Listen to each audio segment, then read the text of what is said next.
Good morning, everyone, and welcome to the Saturday Morning Mastermind. I'm going to play host today. Samantha has a scratchy, itchy throat, I think due to a little bit of a head cold. So she's passed the baton to me. So I want to just welcome all the panelists on, Samantha, Angel, Jason, and Karen. And hopefully, if you're joining us live there on the Facebook live feed, and you want to be on, just message one of us or join the link. The link's in our Facebook page post. We have an actual post that shows the link right there. You can click on that, and I'll let you join us right here, and you can join in the discussion. But I'm going to let everybody take a chance and introduce themselves before we get started. Oh, we're going over the book Love, Life, God by Jared Hewitt, and we're in the 13th chapter, trying to get it finished out today, hopefully. So who wants to jump out first? I'm Karen Lohoff. This is Samantha Studebaker in Indianapolis, Indiana. Thanks, Dan. This is Angel Studebaker down here in South Carolina. Hey, Jason Roberts, coming to you live from a cave somewhere. Not sure where that. Good morning, happy to be here. We can barely hear you, Jason.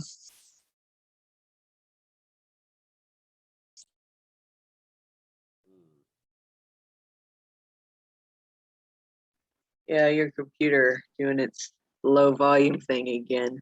Maybe it'll warm up here in a second. We'll be able to hear you. There we go, that should be better. Hi guys, happy to be here.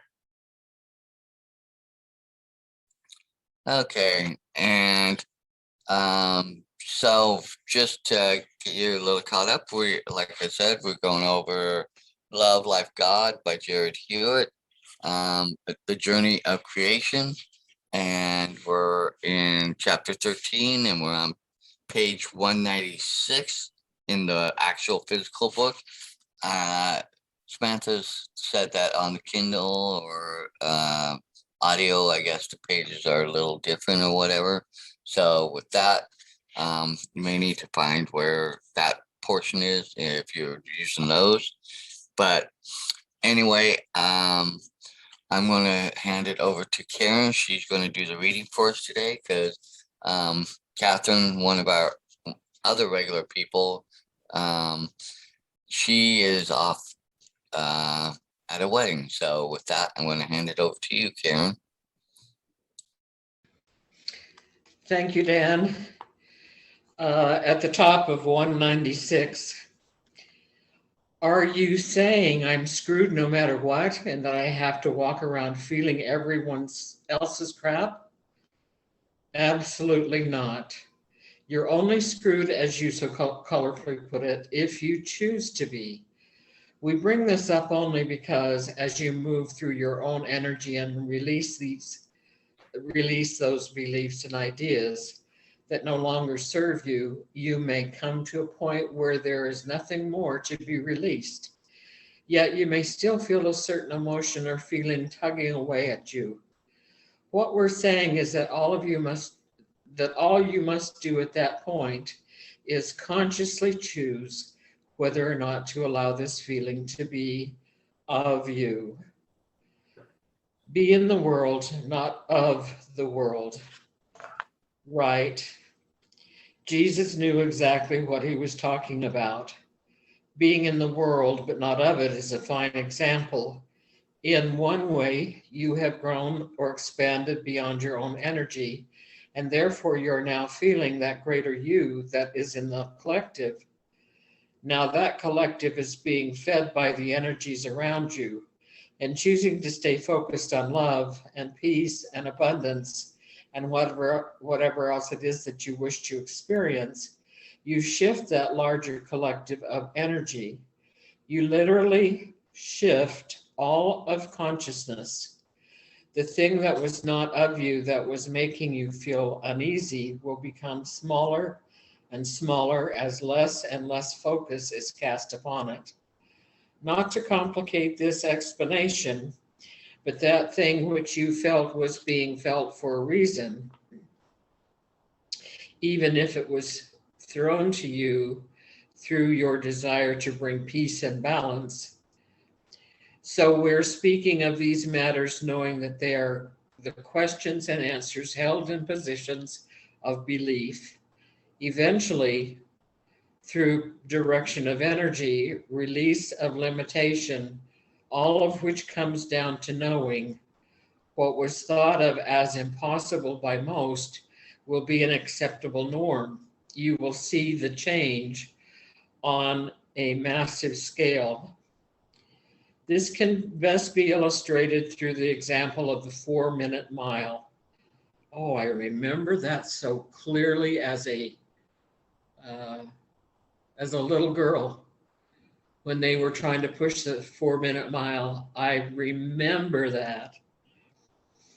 This can best be illustrated through the example of the 4-minute mile. It was thought an impossible feat by the collective until an individual came forward and said, "No, I can run the 4-minute mile."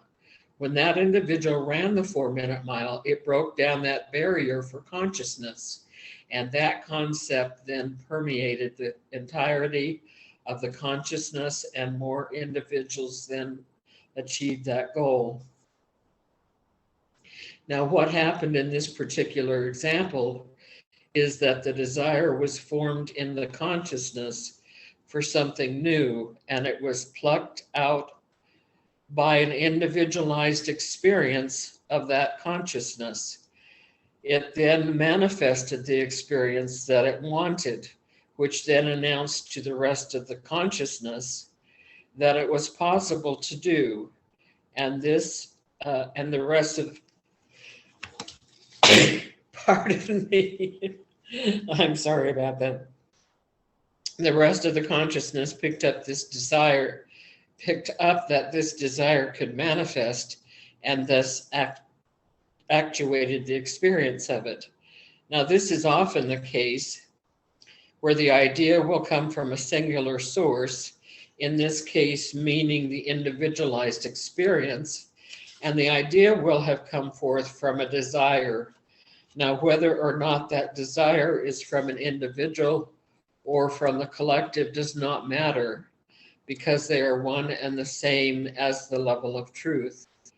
Once the desire has been put there in the field of potentiality, that desire is manifested or unmanifested in a myriad of ways, which then propels the consciousness into expansion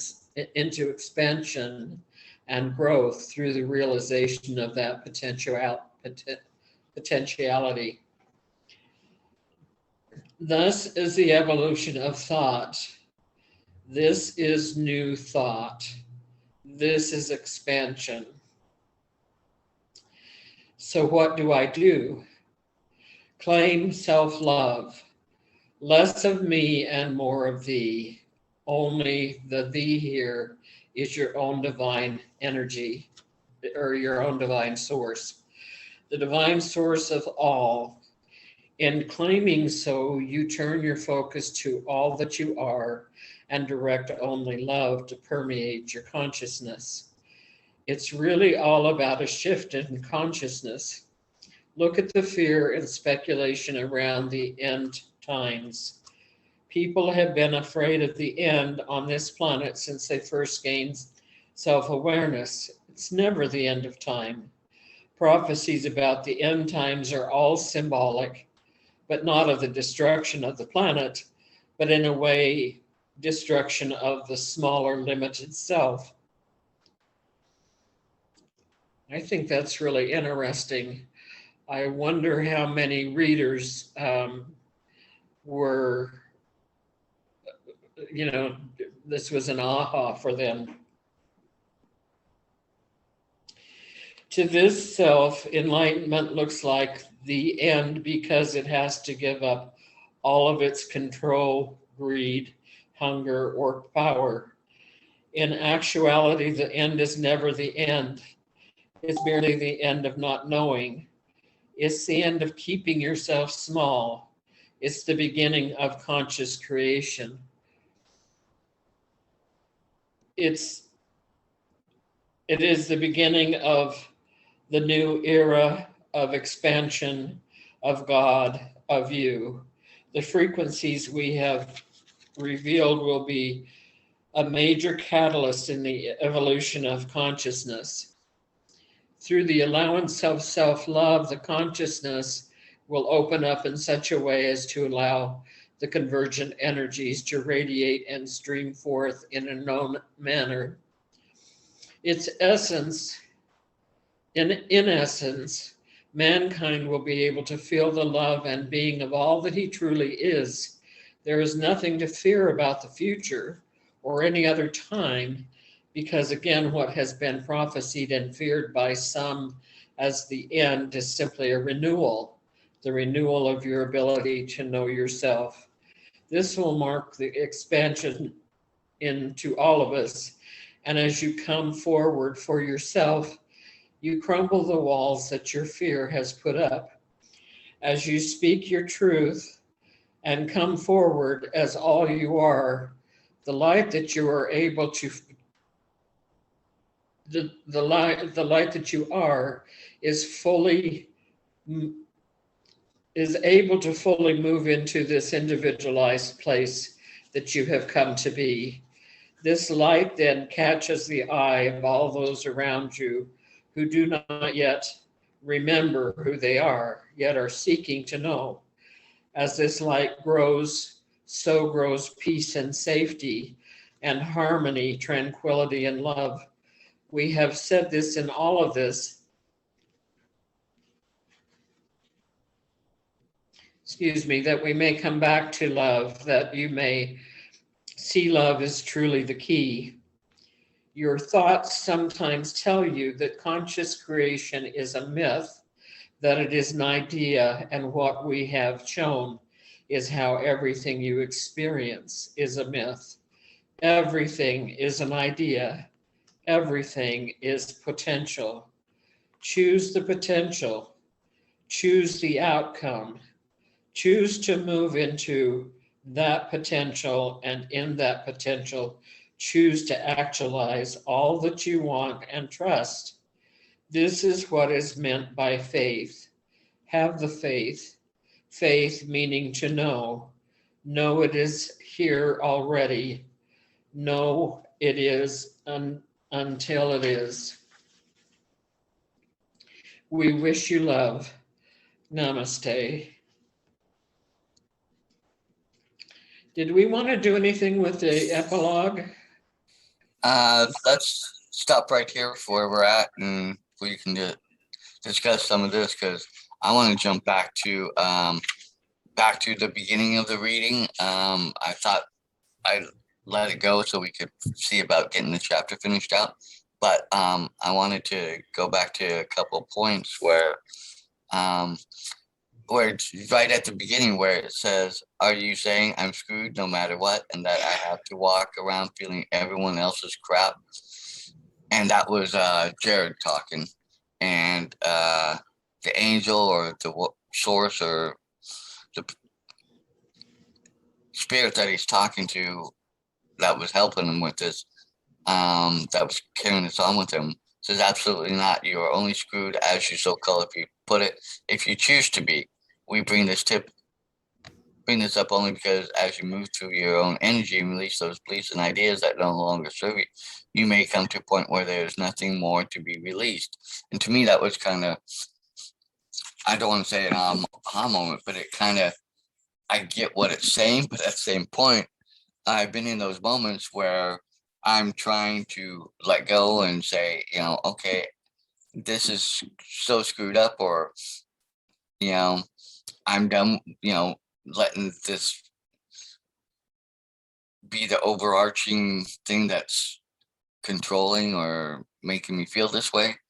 But yet, because of everybody else's decisions around me, and even though I'm trying to say I'm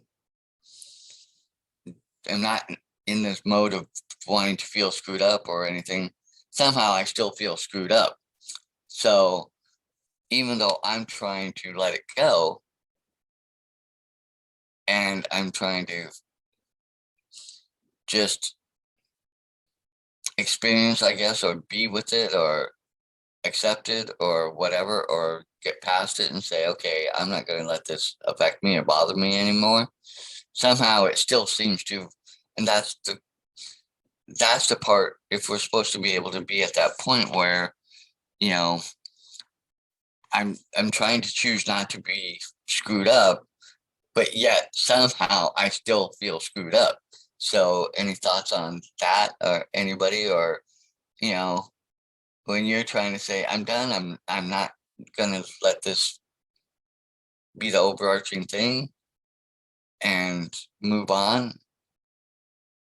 But how do you, I guess the thing is, how do you keep everything else from coming back at you and making you feel still screwed up?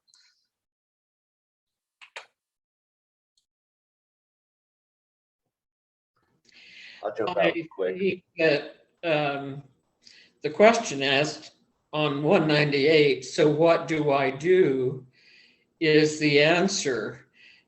And I don't think it's easy. I don't think it's easy for me. And it sounds like it's not easy for you, Dan. I think a lot of that is habit. We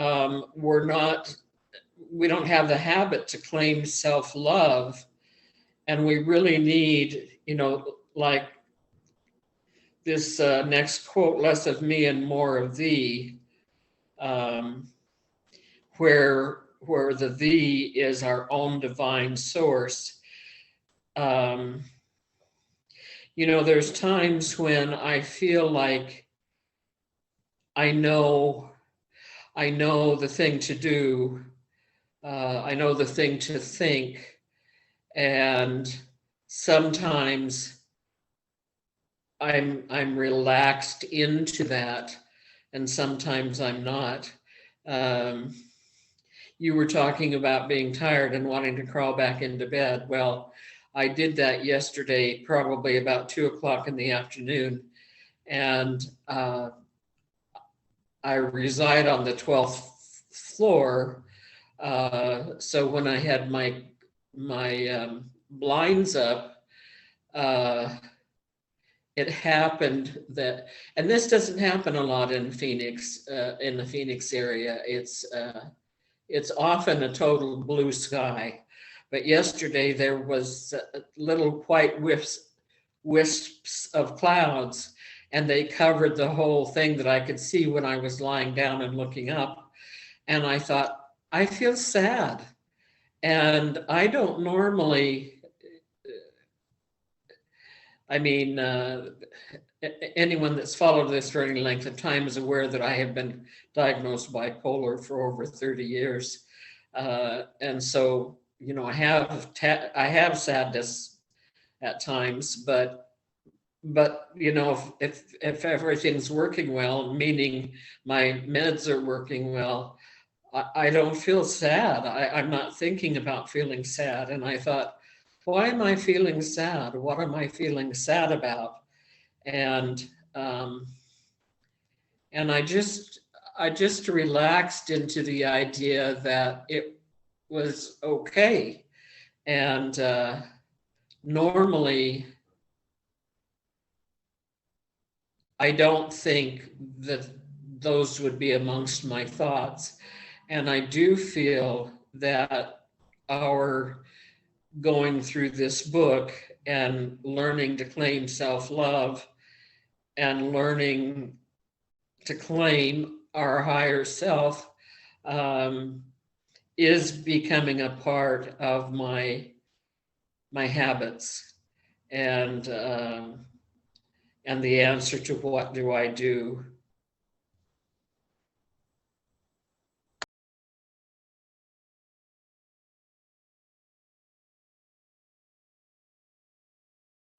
I think you're muted, Dan. I thought I was gonna say thanks, Karen, for what you shared. That was helpful a little bit even for me, because it kind of, maybe sometimes, maybe I should go into that feeling a little bit more. Sometimes I go a little too far, and when I get in my moments and stuff, and I have to rein myself back in. But I liked how you kind of put that with the more of thee and less of me type part of it too, because that was where I had it like a little bit of another aha moment. But I thought of it in another way, where it's not for me and my beliefs. It's not so much more of thee and less of well, it's more of thee, less of me. But and it's claiming that it's my higher conscious self. And for me, it kind of put in a better picture of definitely less of me trying to do it all within my own, but allowing myself to go with the more of thee, or to me, as I look at it, God, that part of it, and truly trust that what I need and what I need to be tap into really is more of, as the book calls it, consciousness or the self-love or that aspect of it, and let go of everything I'm in the midst of here personally, and trust that this is the better way to go, and tap into that and let it feel me that way to guide me and lead me forward in what I should do. So for that, it kind of was, I've heard it all my life, but it kind of made it more like, oh, okay, I'm getting it now a little bit more. Let go of this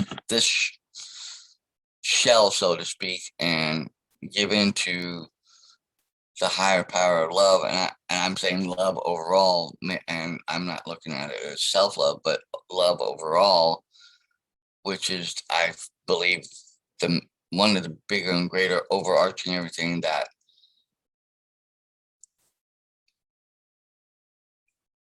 helps move us through and beyond and past whatever we're going through. And I think that's the way I can put it and bring it into me for perspective for what I can use to help me continue to move forward.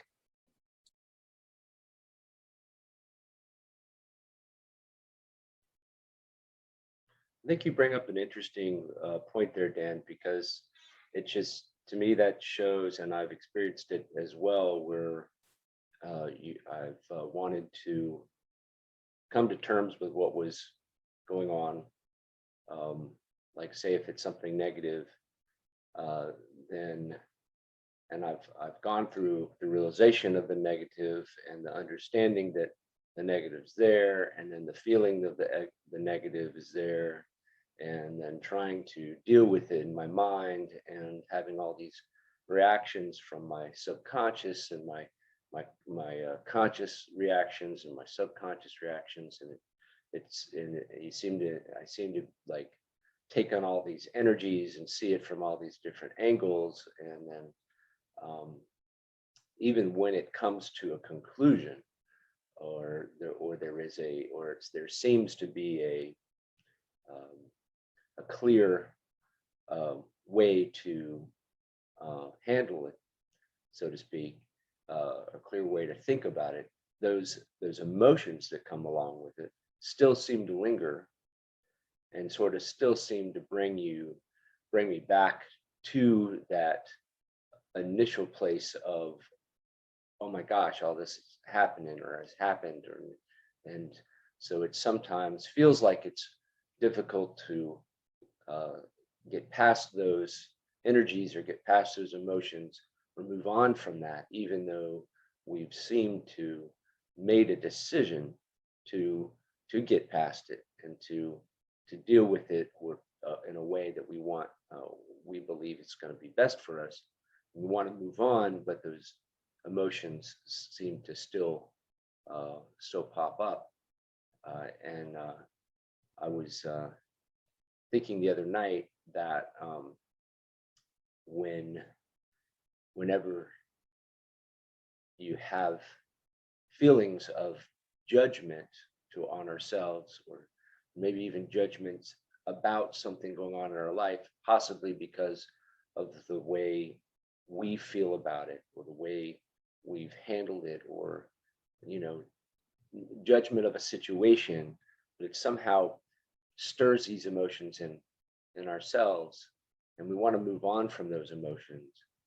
It just occurred to me that if I could pinpoint that and recognize when that's happening, and then just decide, that's not a place that's productive for me, and I know I want to move on from it, that instead of sitting in those emotions, that I should at that point realize what's happening, and instead switch my thinking over to just logical reasoning, and just and teach myself to sort of use that as a tool to move on very, very quickly from something. It's not that I can't ever go back to those and experience those emotions if I want to, but in that specific moment in time, and I don't want to be marred, or I don't want to be slowed down by those emotions and those thoughts at that moment. That if I were able to recognize that that's what's happening, and I just say, whoa, let me switch to the logical reasoning of what's going on and what needs to be done, then possibly I can kind of jumpstart myself out of that, and get moving quicker, and not allow those things to affect me as much,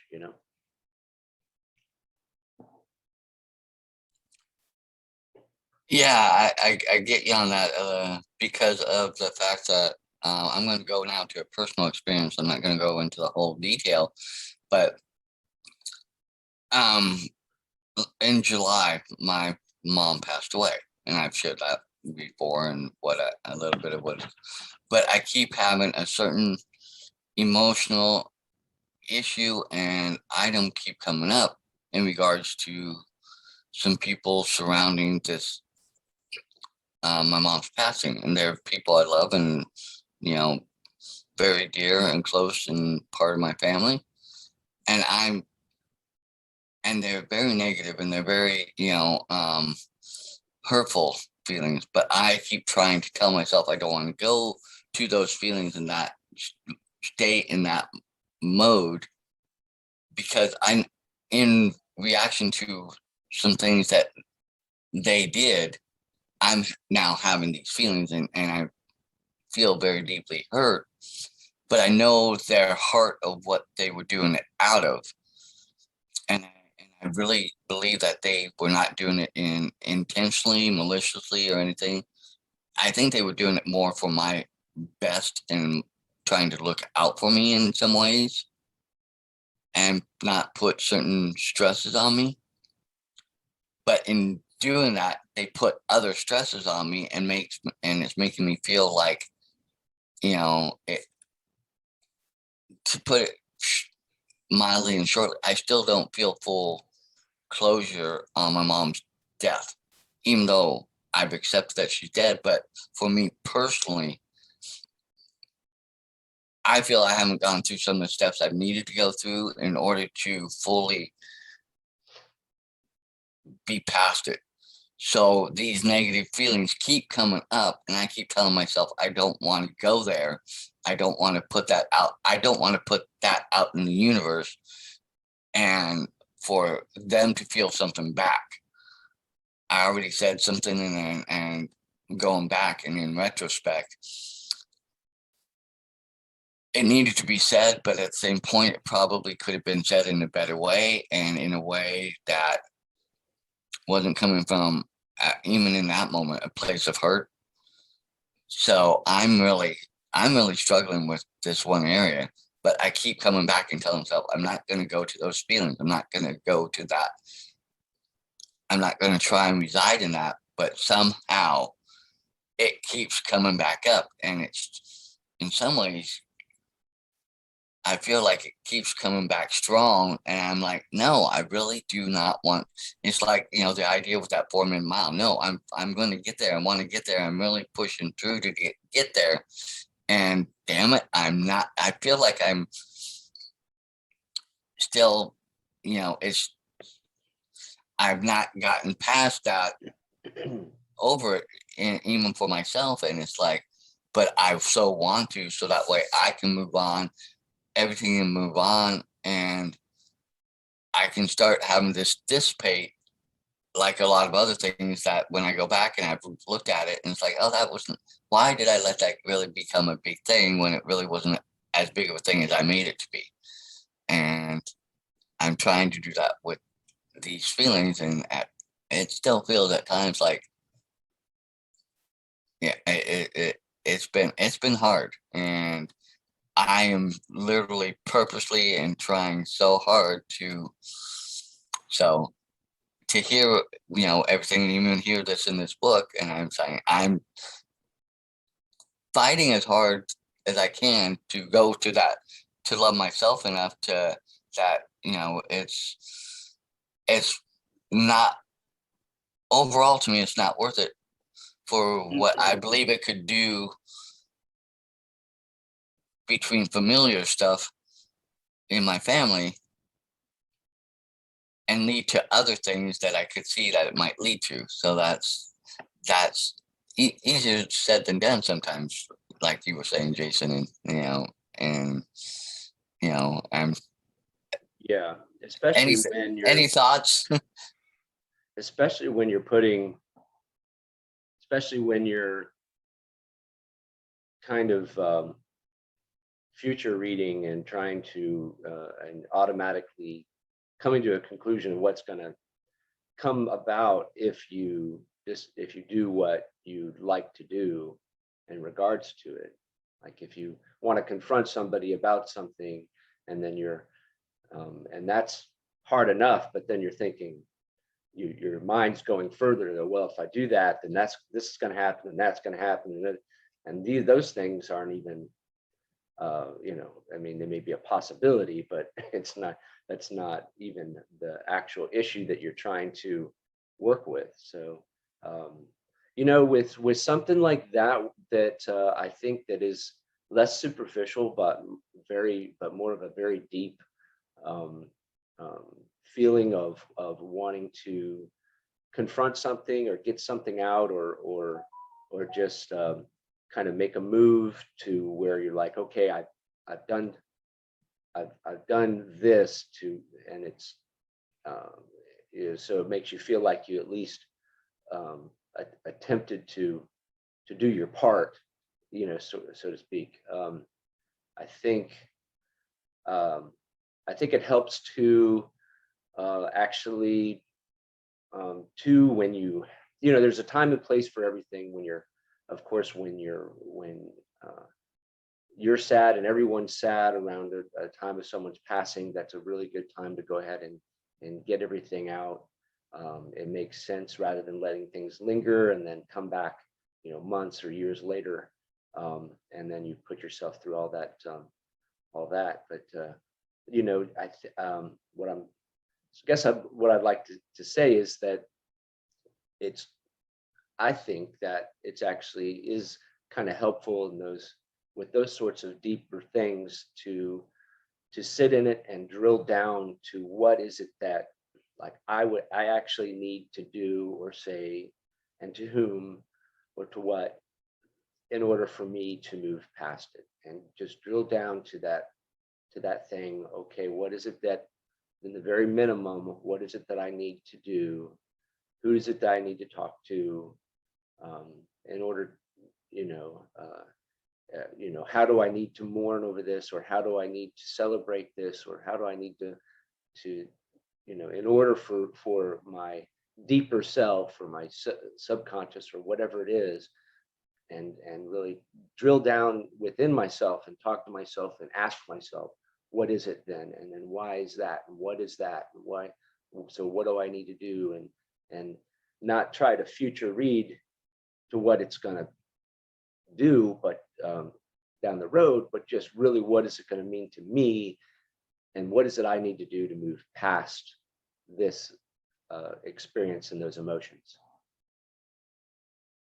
Hope that helps. I'm sorry for going on so long, but it sounds like a lot to be going through. My heart goes out to you, Dan. Appreciate you, man. Hearing what I could hear going back and forth between my kids, a metaphor in my head came up that I seen somewhere. And it was a metaphor for, grieving the loss of a loved one and whatnot. And what it was saying is that in this box, there's a button. And what happens when this button is pushed is it activates all of those hurt feelings and all of these big grieving feelings and things like that. And when you lose that person, there's this big ball that's the size of the room in that and the size of that room, big ball, the size of the room. And anything and everything that happens, either like the ball is jolted or moved, it's going to press that button, and it just keeps pressing it and pressing it, pressing it. And it was kind of like a metaphor for like really time kind of solves everything, or time kind of helps heal things, and so it was like anything and everything that happens, that ball runs into that button and it activates those feelings, and they hurt and they're really intense because the ball has nowhere else to go. So it could stay on there, push on it for longer or however, but over time it slowly shrinks and eventually it's able to hit all the rest of the walls, and eventually it'll miss that button, and it'll be smaller bursts that it hits the button because it's smaller. It has more time to like bounce off of it instead of pushing on it, and stuff like that. And it's like sometimes there isn't like a right now answer to feel better. I'm not saying that everybody's ideas was bad. I loved all the ideas and the inputs and whatnot. It's just like it could be the reason why these feelings keep coming back up every time you have an interaction with a family member or something about it. Or I'm not, like I said, the little bits and pieces that I heard going between this and my kids that I kind of picked up, it could just because, it's because of those feelings, it's making the interactions a lot more intense, and it hurts more and whatnot, to kind of, and it's also learning how to handle the emotions too, since it is a new raw emotion that you haven't dealt with for very long either. So it's also learning how to navigate the emotion as well too. I feel like I'm a little behind. No, that's okay. Cause okay, it happened, the incident actually happened pretty quickly after my mom passed away and everything, and I did strike out in anger. I struck out, verbally and mainly at my sister-in-law, but it was kind of directed at my sister-in-law and brother. And I reacted out of a pain and hurt. And like I said, I know their heart and their intentions and where it was coming from, but I still reacted. Yeah. And I think part of what I'm doing is I keep going over, and Jason, you're right. I do keep going and kind of replaying things in my head. And I know, and I've come to that conclusion that I did act out of that. This is going way back again to this feeling screwed up, and even though I'm trying to be over it and move forward and say, okay, yes, I did do that, but to me, it's not worth it enough to go back and rehash it and bring up things when I really know their heart. And I know where they were coming from. So yes, it's more of a one-sided issue. But this is an issue that is kind of deep, because now it's kind of impacting me for how I'm reacting and relating to them, which I don't want to do. Like I said, I'm going back to what the book's saying. I'm trying to be over it and move past it. Knowing where my heart is. I do understand where they were coming from. Mm-hmm. But this hurt kind of just comes in and goes, no, we want to strike out again, and we want to, inflict and help them to understand what they did Yeah. in the pain aspect, not in the decision of what they made. Because Mhm. then I go back to the decision, and I know that's the part of me that is the overarching thing. I know that it was not meant to hurt or maliciously do what it ultimately did. Okay. Yeah. So it's really affecting me, and I'm really feeling at this point. This is where I'm like, okay, my life's screwed up right now. To me, it's not in balance. Mhm. I'm feeling like I'm down here, and I'm feeling like they're up there, and I know that I can be back up here because I know where their heart was. But why does this keep coming up? Even when I'm not wanting to think about it, all of a sudden it just creeps in. Yeah. And then there's anger that boils up in me Okay. because So now I'm mad at myself because but at the same point, that still initial pain is still kind of there, rearing his ugly head. And I'm Yeah. trying to slay it back down to, no, you're not that big of an issue. Yeah, so okay, so my metaphor could still kind of work, like you still got the room with the button, and it's like the button of the anger, and then the big ball is just all of these feelings and all these other emotions and all the other stuff that you got on inside your head. It's kind of like really big and really intent right now. So I guess so that ball is nice and big. So when it bounces off, and it's a metaphor. It's versatile. So I mean that could be what's going on, because you say you don't want to feel this anger and all this other stuff, but there's also all of these other things that you're thinking about, like I shouldn't have done that, or this should have been this, like I get this, and that's that ball. That's the ball of the swirling thoughts inside that room, and every time you think about it, it moves the ball around. So every time, and right now it's just so big, it hits that button. So every time you have that thought, it hits that anger button. You're like, and it's just, and it's like, you don't know where to place the anger either. So you're just mad. So. Okay, sorry. Any other thoughts? Cause Yeah. I hope I'm being a good example of what this is. Cause when Karen was reading this, I'm like, oh my God, this is so poignant to what I've been dealing with. Let me ask you something, Dan. If you keep having this comes back around, it keeps coming back up because you're upset about it. Do you feel like if you don't address it in some way with that other person, that could end up deteriorating your relationship? Okay. So I feel if I go back and revisit. But if you don't do anything, do you think that your relationship could fall apart because you've never addressed it? That's kind of a loaded question because on their side, no. Well, right. On my side, You may not be able to have a relationship with them in the no, way no. that I can still have a relationship, but it's not. To me, it's not going to feel the same. And I don't want that because they're family. I love them. But this So, it cut to my core. Let's put it that way. right. So on one hand, like what Angel was saying, over time that'll dissipate, right? We all know that. And if you can get past it, then that's an option.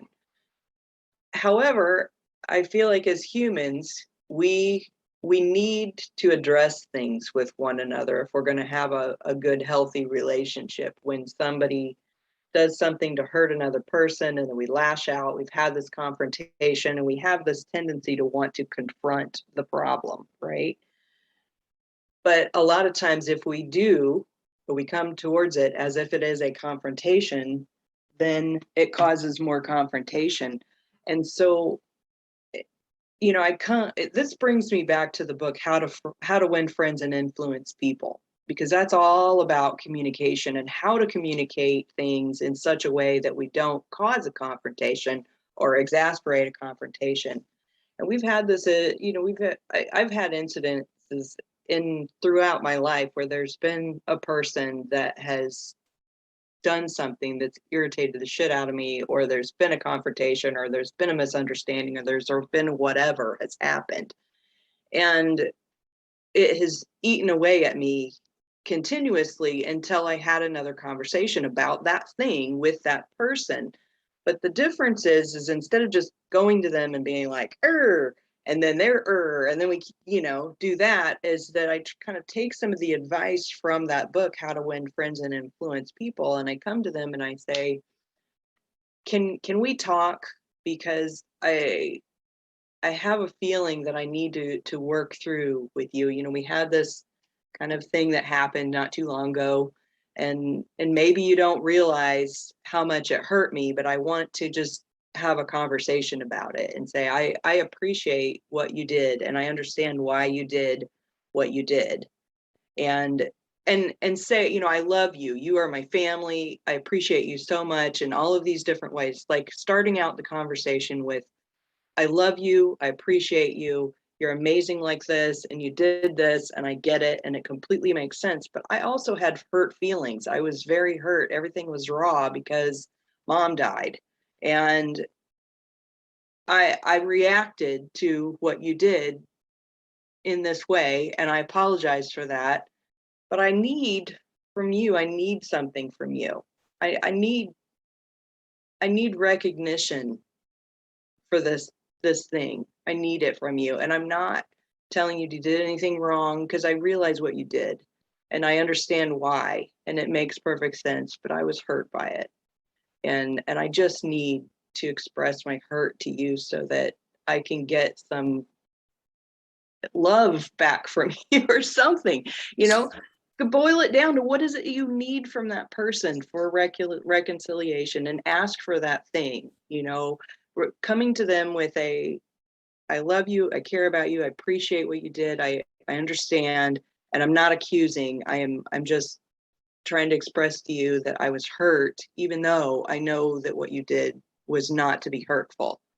And I just need this from you. I need to just express myself, and I'm hurting, and I need what is it you need from that person, and ask for it, versus making it a confrontation and accusation. You know what I'm saying? Oh, I definitely know. I usually get to that point with anybody and anything I've dealt with throughout my whole life. I usually get to that point, and I usually can do that. Right now, I hate to admit it, it's still, even though and I'm going to say it this way, even though here in my head, I'm there and I'm okay, it's the heart part of it, and getting it there, so that way I know I'll probably eventually take that moment and do what you said, and get that. It's just getting all of me, for lack of a better way, to that point. And I think it goes back to what Angel's saying. I just need maybe a few more bumps off the wall, so to speak, to knock it down a little bit more into a size that, okay, now I can now go here and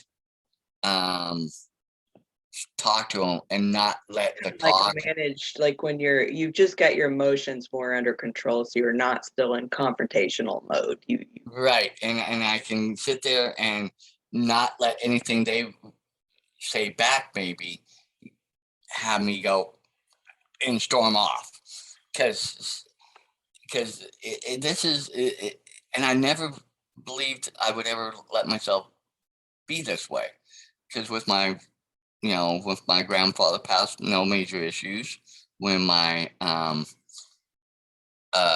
grandmother passed, that was major for me, but none of these. And I guess because it was relational, but it was a generation separate. So we were all kind of at the same level on that point where, oh, this is grandma, this is grandpa, okay, but this is now more intertwined. And I finally am understanding where, and that's the other part where they say a lot of families get fractured over funerals or the passing of a parent, let's say, and and I'm so trying not to go there either, that and maybe I'm putting extra pressure on myself too. I don't know. Maybe that's something else I'm putting on top of myself and not realizing it. Now maybe I'm realizing it a little bit too, and that might help me go back to what Angel was saying. Okay, I've knocked another, punctured another air hole in that balloon or ball and making it smaller. It's like, okay, part of this has been me putting so much of that on it too. And I think I just did, because I think I've released a little bit of that now that I've just said it too. So I think that helped a little bit too. Sorry, hate to be the main focal point of discussion today, but it's helping. I think this is something that everybody tends to deal with, particularly with family members. I mean, it's so easy to push each other's buttons. And, when we have these relationships with people we've known for a long time, they know way too much about us. It makes it easy for them to, excuse me, to push our buttons. But a lot of times it's our buttons. We have to allow ourselves to just whatever it is that they say is know that even though that's what they're doing, because they don't know how to communicate in any other way because they aren't studying anything like, what I'm saying? I mean, they don't recognize it yet. And at least we can recognize it. And so that makes it instead of it being a wall that they're pushing up against, and it's bouncing off of us, is then all of a sudden maybe it's a sheet they're pushing against, and we are being more flexible in our understanding of knowing that, okay, I realize that this is a reaction response that I'm getting from them because they don't know what else to do, because they haven't learned any communication techniques, because they haven't, they're not trying not to hurt me, you know what I'm saying? And they're in reaction mode. So, and when you can do that, when you can be more flexible and understanding, then what they say won't hurt as much, and you can respond back to them with love and self-love, knowing that they aren't trying to hurt you. They aren't really, because you already know that. And so when you can respond easier, even when they're being that way, then those things will dissipate. They won't be able to hurt you. And so there won't be as much confrontation, and there will be an easier conversation, and it'll just be easier. It just is a matter of time and more conversation and allowing, and there's so much to it, but yet at the same time, there's not. And, and I say this with experience from, with my husband, because we had some years where it was really difficult. And with our communication, because we were pushing each other's buttons. And then when I was able to understand that, he's not purposely trying to hurt me, he's just reacting, then those things that he would say would go through me. And then I can say, yeah, I understand. You're right. This and that. And you're correct in that, even though saying it in a hurtful way still was accurate in the things that he was talking about. And then they're like, oh, okay, because they're expecting you to lash back out at them versus accepting responsibility for the parts that you played into it. Because people generally don't. They don't want to take responsibility for their part in it. And when you can take responsibility and then, and say, I'm sorry, you're right, and let them express them, then maybe you can get through and express yourself too. Well, I'm going to say this. We're at the top of the hour. It went so fast because when I looked down again, it said 8. When I looked down again for the first time, it said 8:01. And I'm like, oh, wow. We've that hour flew by. But it has also been an hour that where I think going back to Jared's book and everything, where the self-love, I think we're all getting a better and more in-depth understanding. I don't know if we want to next week. I'll leave that up to everybody. If we want to go on and finish, even though we finished reading it, if we need to finish up anything else from this last chapter, or like Karen said, are we wanting to do anything with the epilogue? Because I have not read that yet. Or where we're at. But I do have to admit that a little air got let out of that ball or that balloon, however we want to say it. And I really have a lighter feel about it, because I think even in looking at it and kind of, because these feelings have been going on for 2 or 3 weeks now, and I've been fighting with it, and I really have felt kind of screwed up, so to speak, because I keep going, and like I said, I was keep going. I know I don't want to go there, but and it just kind of kept circling around. I think now it's going to be a little easier to move forward. Maybe in the next couple of weeks, hopefully I can get it down to a manageable point where now I can go and sit down and, just really say, okay, this is where I'm at. This is what, and go, like you said, with that, not blaming, not pointing fingers. I take part of this blame too, because I actively let something affect me, knowing that when they were doing it, they probably weren't, but I didn't listen, so to speak. I just let my hurt feelings kind of get in the way, and then I reacted. And so in that sense, and time always does give you perspective and give you time to go and look at it and re-examine it. And sometimes in my re-examining, it's creeped up and the pain has gotten overwhelming a little bit, and then I have to kind of somehow get focused on something else. And usually that's pretty good for me, because a lot of times I think about this when I'm out driving, doing my Uber. So then I have to focus on lights, cars, this, and it gets so. But being able to use this in exact context with because I have felt pretty screwed up the last couple of weeks and trying to find my equilibrium back again. So it's not so bad, right? And I feel a little lighter. So with that, any last thoughts from anybody, or thoughts or anything? I'd like to add that even though this is the end of the show, this is a new beginning of new things. And I think I really appreciate everything you all said. Very great points. Very good points, Samantha, Karen, Angel. Good to see you on, Lori. I appreciate you all so much. Communication can really help. And I think also maybe sometimes looking at what our expectations are and how we can, maybe sometimes those aren't, maybe we're putting too much expectations or pressure on ourselves or expectations on others. And maybe if we can tweak those a little bit, maybe that can take some of the air out of the ball as well. But gosh, I think I need some time to contemplate everything you all just said. Just some very good points. Thank you so much, and have a great weekend and a great week, everyone.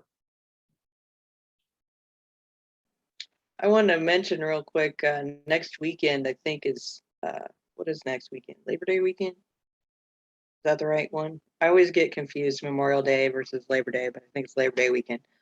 And I was thinking we may take off next weekend anyway, because everybody will have I'm sure, well, I don't know about everybody, but there's lots going on next weekend. So I think we're good finishing the book here. we've been on this book for quite a while now, and I think that we've talked about a lot of the different things. And even though there was a couple of points in this part that we read that we probably could talk on for even more time, particularly the part about, is the end versus just the end of a thing or a time. But we've touched on all of these things one way or another. So if you haven't voted already, or actually if you voted for anything other than the two that are tied right now in the book vote, if you choose, go ahead and vote for one of the ones that is tied, then we can break our tie and decide what book we're going to talk about next. And so when we come back next time, not this coming weekend, but the weekend after that, I don't know, maybe we'll just talk about the books that we're going to be discussing next and come up with a plan, and we'll just have that kind of a discussion. So that would be, let me look at the calendar, the 11th. So we meet back here on the 11th. Cool.